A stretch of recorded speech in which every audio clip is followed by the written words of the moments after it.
বিভিন্ন প্রান্ত থেকে আগত সমবল দর্শককে জানাই মহাষ্টমীর প্রীতি শুভেচ্ছা ও শুভাভিনন্দন।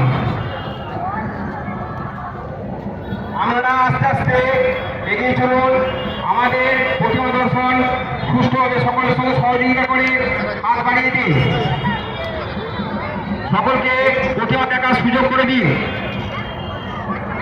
ডানকুনি স্পোর্টিং ক্লাব আয়োজিত সকল দর্শনার্থীকে জানাই অষ্টমীর উষ্ণ অভিনন্দন।